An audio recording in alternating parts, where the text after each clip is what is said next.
औज़ुबिल्लाहि मिनश्शैतानिर्रजीम बिस्मिल्लाहिर्रहमानिर्रहीम। बरादरान इस्लाम, आज का मौजू है दरूद मुबारक शरीफ, दरूद इब्राहीम। नबी रहमत अलैहिस्सलातु वस्सलाम के साथ मोहब्बत का तकाज़ा ये है कि अल्लाह रब्बुल इज़्ज़त फरमाते हैं, इन्नल्लाह व मलाइकातहु यसल्लूना अलन नबिय्यीन या अय्युहल्लज़ीना आमनू सल्लु अलैहि व सल्लिमू तस्लीमा। या ईमान वालो, अल्लाह और उसके फ़रिश्ते नबी रहमत अलैहिस्सलातु वस्सलाम पर दरूद व सलाम भेजते हैं, तो आप भी नबी करीम सल्लल्लाहु अलैहि वसल्लम पर दरूद व सलाम भेजें। तो दरूद सलाम भेजने का तरीका नबी रहमत अलैहिस्सलातु वस्सलाम ने जो उम्मत के लिए अरशाद फरमाया है, हमें कैसे मुस्तफ़ीद होना चाहिए इससे। तो बरादरान इस्लाम, मर्द हो या औरत, बच्चा हो या बूढ़ा, कोई भी शख्स इसको 92 टाइम फजर के बाद ही पढ़ना है। अगर नमाज से पहले पढ़ लिया आपने फजर से, तो फिर 92 टाइम की ख़ास इसमें पाबंदी करनी है। तो कम से कम वक्त का और जगह का एक टाइम एक ही जगह पे पढ़ना है। यानी घर में अगर आप पढ़ रहे हैं तो चिल्ले की शक्ल में आपने पढ़ने हैं, अमलियात की शक्ल में पढ़ना है। तो आपने ख़ुद ये तय करना है कि आपके पास 5 बजे का टाइम है, 6 बजे का टाइम है, ये जो भी टाइम है नमाज से पहले का ये बाद का टाइम है, तो आपने वही टाइम डेली के लिए रखना है। यानी अगर आपने 5 बजे का आज टाइम रख लिया है तो सेम डे तक आपने 5 बजे का ही रखना है। अगर 7 बजे का रख लिया तो 7 बजे का ही रखना है। पढ़ना नमाज के बाद ही है। नमाज फजर आती है, नमाज ज़ोहर आती है, ये कोई भी नमाज बीच में आप 5 टाइमों में कोई भी नमाज आप ले लेते हैं। तो 2 रकत नमाज सलातुल हाजित पढ़ना है। सबसे पहले जिस दिन आपने वज़ाइफ की नीयत करनी है तो 2 रकत नमाज सलातुल हाजित पढ़ेंगे। सलातुल हाजित नीयत की जाती है और बाकी नमाज की तरफ पढ़ा जाता है। और इसमें पहली मरतबा जब आपने पढ़ना है तो 3 मरतबा पहली रकत के अंदर सूरह या अय्युहल काफिरून पढ़नी है और दूसरी मरतबा 3 मरतबा सूरह इखलास पढ़नी है। सलाम फेरना है। सलाम के बाद आपने नबी रहमत अलैहिस्सलातु वस्सलाम पर वही नमाज वाला दरूद पाक शुरू करना है और यहाँ से शुरू करना है, अस्सलामु अलैका या अय्युहन नबिय्यीन।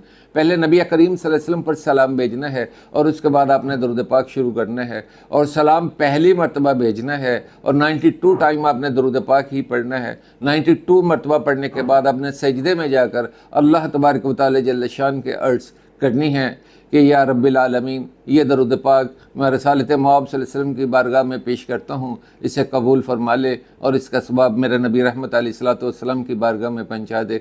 तो उसके बाद आपने अपनी एक ही ख्वाहिश रखनी है। सेम डे तक जब तक आपकी वो ख्वाहिश पूरी नहीं होती, एक ही ख्वाहिश को रिपीट करेंगे। डेली आप कोई भी एप्लीकेशन जो है, यानी दुआइया अल्फाज जो हैं, दुआइया अल्फाज ही एप्लीकेशन कहलाते हैं अल्लाह ताला की बारगाह में। दुआ को दरख्वास्त कहते हैं। तो दरख्वास्त आपने वही रखनी है। वो बेशक आप पेपर के ऊपर कोई नोट कर लें कि आपने कौन सी दुआ मांगी है। रिज़्क़ के लिए मांगी है, औलाद के लिए मांगी है, बीवी के लिए मांगी है, खामंद के लिए मांगी है, जिसकी शरअ इजाज़त देती है उसी के लिए आपने दुआ मांगनी है। और डेली के दुआइया कलमात यही आपके होने चाहिए। जो आज आपने दुआ मांगी वही आपने सेम डे तक 8 दिन तक वही दुआ मांगनी और सजदे की हालत में जाकर मांगनी। और इंशाअल्लाह सेम डे आने से पहले पहले आपका वो मामला 100%, ये पहले दिन से ईमान रख लें कि अगर पहले दिन आपकी ख्वाहिश पूरी होती है तो तब भी आपने 8 दिन पूरे करने हैं। नहीं तो दूसरे दिन आपने इसी नज़रिए से होना है कि आपके अंदर कोई खामी है, इस अमल के अंदर कोई खामी नहीं है, तो दूसरे दिन आपने शुरू करना है। उम्मीद की जाती है कि पहले दिन ही आपकी ख्वाहिश अल्लाह तबारक व तआला जल्ल अजल पूरी फरमा देंगे। अगर पहले दिन खामी रहती है तो अपने अंदर खामी तलाश करें, ना कि आप दरूद पाक के अंदर खामी तलाश करें। दूसरे दिन अगर आपकी ख्वाहिश नहीं होती तो तीसरे दिन करें।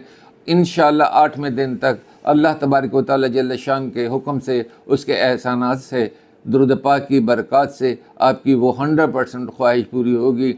8 दिन जब आपके ये पूरे हो जाएँ, ख्वाहिश पूरी हो जाए, तो नहा धो कर नमाज जुम्मा पढ़ें और कोई भी मीठी चीज़ पका न्याज दिलवाएँ।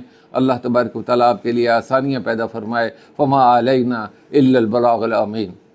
आप हमारे यूट्यूब फैमिली मेम्बर्स हैं, हमारे साथ शेयर्स कीजिए, दूसरे लोगों के साथ शेयर कीजिए, अपने व्यूज़ दें।